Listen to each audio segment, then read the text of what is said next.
Yo, what's up guys? Welcome back to the channel. Today I want to talk about Gishkis. It's kind of like an introduction. I haven't really seen that many people play them, so I'm kind of curious to see how the deck was actually running. Now, it seems like in terms of like YuGiOh Gishki, Goose Kraken, those were like the OG like go-to Gishki cards, but now they've got a new boss monster. And how is the boss monster? Well, at the end of the day, it is kind of underwhelming. It does have a negate and shuffle back into the deck, which is a really good effect. However, the cost of it is bouncing back a ritual, which you don't generally want to do. It technically works with itself, but how good is that? Well, we're about to see in this gameplay. So we have the Kshatriya over here, which is going to be able to start locking down those zones like they do. However, with the brand new card, which I want to go ahead and pause it real quick for it, which interesting, and I want to have a short discussion on this card real quick because it's actually got an effect. A lot of people are arguing, and we're here to kind of go ahead and solve the issue here.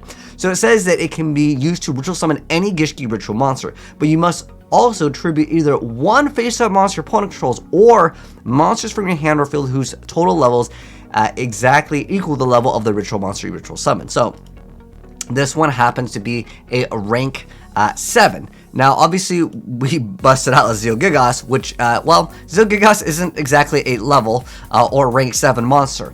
Now, in terms of its wording, how it works, and how it's so incredibly OP and good with the Gishki Ice Mirror, this is a brand new card, is you don't actually have to facilitate that level requirement. It can just be any one face-up monster. That's important. If there's a link that you need to get rid of, any monster that you need to get rid of, Gishki Ice Mirror deals with that. And then on top of that, you do have a downside with this, though.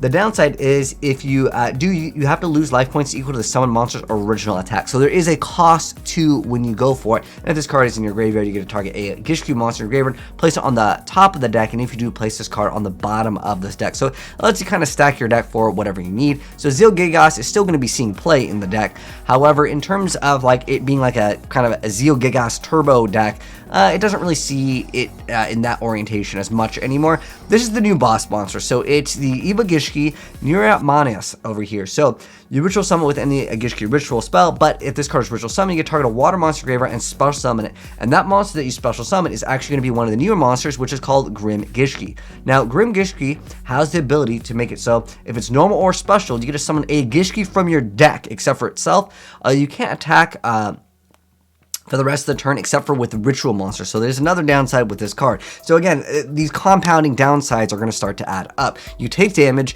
you can only attack with the rituals, and on top of that, the Nipomo over here has the effect of once per turn when your opponent activates a monster effect. This is a quick effect. You can return one Gishki ritual monster you control to the hand. If you do, negate the activation. If you do, shuffle that card into the deck.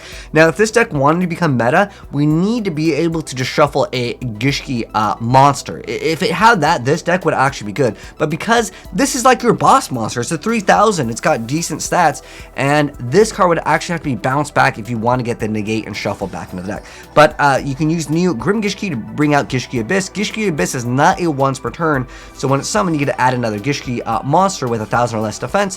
Hey, Gishki Shadow, really good card. A lot of the Gishki cards are not a once per turn, so it opens up the doors for really good plays, and you can just start getting rid of your opponent's monsters. Just start tributing their stuff. Again, we went and got rid of a 7 to make a level 10 ritual. You can see they're also bringing out the sprite. So you leave the board with like a bunch of weak monsters at the end of the day, so you can block some attack. Remember, again, because you use the effect of the newer card, you can only attack with the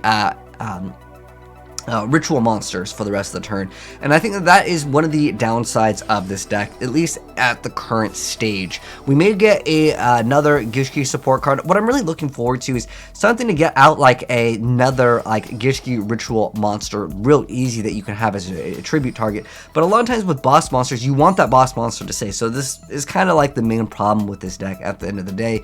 I think that there are just better options, and that's why it's probably not seeing too much play. But if I'm wrong, or if there's like a consistent combo for like a 6+ negates and Gishkis, let me know. But it seems like even if you get out triple at Nipomo over here, right? I mean, that's not the easiest thing to do because you want to obviously tribute your opponent's stuff, so it might be a better go second deck because you're going to be able to get rid of some stuff. But even if you made triple of these with 3 negations, maybe possibly you could look at your opponent's hand as well, which I want to go ahead and go into. So over here, this is a very interesting build. Shout out to the player who had it, and shout out to my homie Riv for hooking me up with the gameplay of this deck. But like I was wondering, like what would you actually be able to open up with? It would be like an optimal play for Gishki. So I was thinking like, well, okay, if you go for Goose Crack in turn 1, as soon as this card gets Ritual Summon, you have to look up 2 cards in your opponent's hand and shuffle 1 into the deck. So if you have like, let's say you made a build, triple Narimanis turn 1, that's 3 disruptions right there, right? Then you knock 1 card out of their hand and you know exactly what's in their hand. They technically do get to draw the extra card, but three disruptions / negations. I guess if you set Imperm Droplet, you know, Droplet's a really good card in this deck because a lot of the mirror cards you get to add the card back, shuffle it right back. So it's not really that minus, which is quite great. You also have Salvage because you're gonna cycle through your cards very fast, and because a lot of the effects are not like a once per turn where you just discard the card, add a Gishki, whatever. There is not that much of a what's considered a downside when you Droplet. So that's kind of something nice with the deck. The other brand new card, the Aquamirror Focalization, all it does is just search out a Gishki, but during the end phase, you control a water ritual monster, you banish it to set an Aquamirror spell / trap. Because it's during the end phase, it's just too slow at the end of the day. That's at least my personal opinion on the Gishki archetype. If they want to support Gishkis, we need to be able to utilize that new boss monster with another ritual. I mean, I guess the idea is probably to distribute the Goose Kraken, but then you're losing out on another monster at the end of the day. I still think this deck could be a little bit stronger, but I'm just going to go and mouse over this deck profile from the one you guys just saw in the gameplay. But let me know if you guys think this deck is actually got way more potential. Maybe this build just maybe isn't the right one. We'd love to see if you guys want to send it into the Discord. Feel free to DM me on Discord, or you guys can send it into the replays at gmail.com, and I'll feature it on the channel here. But yeah, I think Gishki is a little bit underwhelming, at least in the current state of the game. Again, because you have to bounce back your own card. But I'll leave the YDK in the Discord if you guys want to just one-click download, maybe mess with it, see how good you can make a turn 1 board with the archetype. But thanks for tuning in, guys. If you guys enjoyed the video, drop a like on it. If you're new here and do want to be up to date when Gishki does come out with new stuff, we'll cover it. But yeah, it looks a little bit lackluster at the moment. So take care, and I'll see you in the next video. Peace.